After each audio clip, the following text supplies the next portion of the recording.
ప్రభువు నామమును బట్టి మీ అందరికీ నా వందనములు. ఈరోజు మనం కొరింథీయులకు రాసిన మొదటి పత్రిక 3వ అధ్యాయం చదువుకుందాం.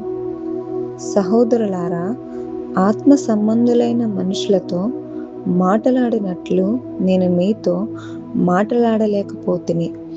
శరీర సంబంధులైన మనుషులే అనియు క్రీస్తునందు పసిబిడ్డలే అనియు మీతో మాటలాడవలసి వచ్చెను.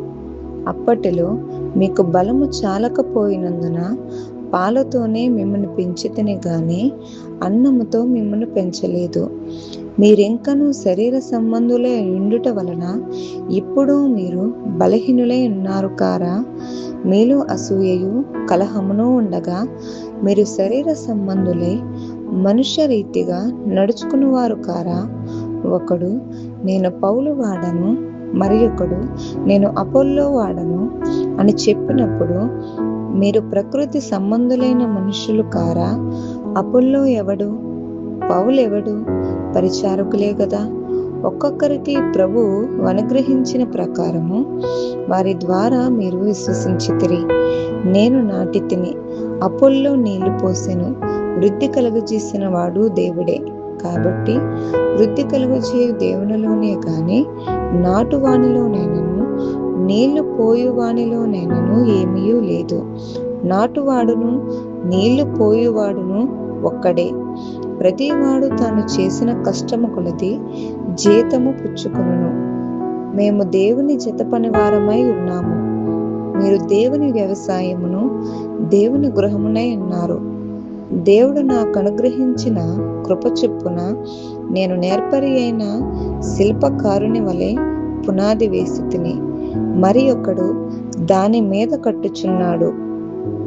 ప్రతివాడు దాని మీద ఎలాగో కట్టుచున్నాడో జాగ్రత్తగా చూచుకొనవలెను. వేయబడినది తప్ప మరి ఒక పునాది ఎవడును వేయనేరడు. ఈ పునాది యేసుక్రీస్తే.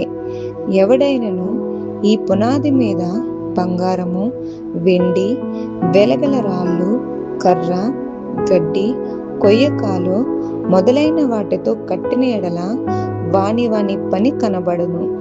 ఆ దినమున దానిని తేటపరుచును.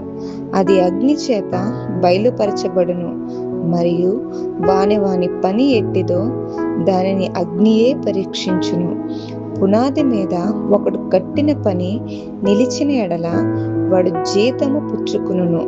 ఒకని పని కాల్చివేయబడిన ఎడల వానికి నష్టము కలుగును. అతడు తన మట్టుకు రక్షింపబడును గాని అగ్నిలో నుండి తప్పించుకున్నట్టు రక్షింపబడును. మీరు దేవుని ఆలయమై ఉన్నారనియు దేవుని ఆత్మ మీలో నివసించుచున్నాడనియు మీరెరుగరా? ఎవడైనను దేవుని ఆలయమును పాడు చేసిన ఎడల దేవుడు వానిని పాడు చేయును. దేవుని ఆలయము పరిశుద్ధమై ఉన్నది, మీరు ఆ ఆలయమై ఉన్నారు. ఎవడును తన్ను తాను మోసపరచుకొనకూడదు.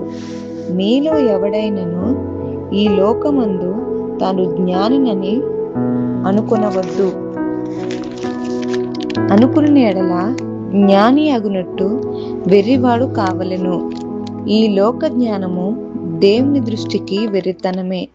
జ్ఞానులను వారి కుయుక్తులు ఆయన పట్టుకును, మరియు జ్ఞానుల యోచనలు వ్యర్థములని ప్రభువునకు తెలియను అని వ్రాయబడి ఉన్నది.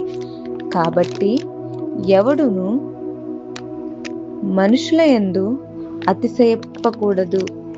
సమస్తమును మీవి.